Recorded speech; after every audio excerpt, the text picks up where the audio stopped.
পণ্যে বৈচিত্র্য নেই, তার উপর মধ্যস্বত্বভোগীদের সীমাহীন দৌরাত্ম্য। তাই সক্ষমতা থাকার পরও বিশ্ব বাজারে পিছিয়ে বাংলাদেশের পাট শিল্প। পরিবেশ বান্ধব হওয়ায় আন্তর্জাতিক বাজারে এ পণ্যের চাহিদা বাড়লেও রপ্তানি বান্ধব নীতির অভাবে তার সুবিধা নিতে পারছে না বাংলাদেশ। উদ্যোক্তারা মনে করছেন, সরকার উদ্যোগী হলে আবারও ফিরিয়ে আনা সম্ভব পাটের সোনালী দিন।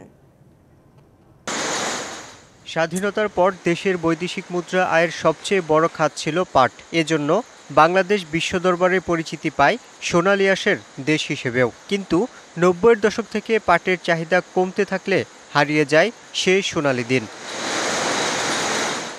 তবে পরিবেশ বান্ধব হওয়ায় গেল এক দশকে আবারও বিশ্ববাজারে চাহিদা বাড়তে শুরু করে পাটের। কিন্তু সে চাহিদার সঙ্গে তাল মিলিয়ে প্রস্তুত হতে পারেনি বাংলাদেশের পাট শিল্প।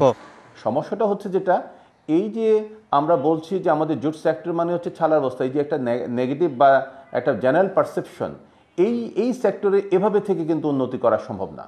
আজকাল কিন্তু পাটের অনেক রকম প্রোডাক্ট বেরিয়ে গেছে। এই যে রিসার্চ অ্যান্ড ডেভেলপমেন্টের যে একটা বড় অবদান একটা শিল্পের প্রচার হওয়ার, সেটা আমরা করি নাই। লিলি হালাল বিউটি সোপ, বিএসটিআই কর্তৃক সনদপ্রাপ্ত দেশের প্রথম হালাল বিউটি সোপ, দীপ্তিময় উজ্জ্বল ত্বকের জন্য।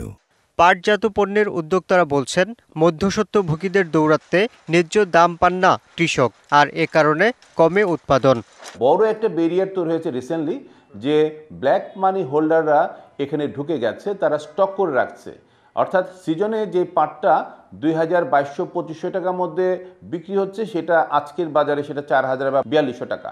বিশ্লেষকরা মনে করেন, যুক্তরাষ্ট্র চীনের বাণিজ্য যুদ্ধের শঙ্কা আবারও নতুন সম্ভাবনা জাগাচ্ছে পাট শিল্পে। পাটজাত পণ্য উৎপাদনে উন্নত প্রযুক্তি ও বিদেশি বিনিয়োগ আনা গেলে খুব সহজেই বিশ্ববাজারের সুবিধা নেওয়া সম্ভব। আমাদের রিসার্চ অ্যান্ড ডেভেলপমেন্টে সরকারি যে এ পর্যন্ত যে বিনিয়োগটা আছে, সরকারি প্রচেষ্টাগুলো আছে, এগুলোকে আরও জোরদার করতে হবে। তবে এগুলো প্রাইভেট সেক্টরের সাথে ইন কোঅপারেশন করতে হবে। এখন রপ্তানি পাটের প্রায় ৮০% কাঁচা পাট বা পাটের সুতা হিসেবে বিদেশে যাচ্ছে। বিশ্লেষকরা মনে করেন, কাঁচা পাটের বদলে বিশ্বমানের পণ্য তৈরি করে তা রপ্তানি করা গেলে এ খাতের আয় $১০০ কোটি থেকে দ্রুতই $৪০০ থেকে $৫০০ কোটি নেওয়া সম্ভব। Yusuf Rana, DBC news, Dhaka.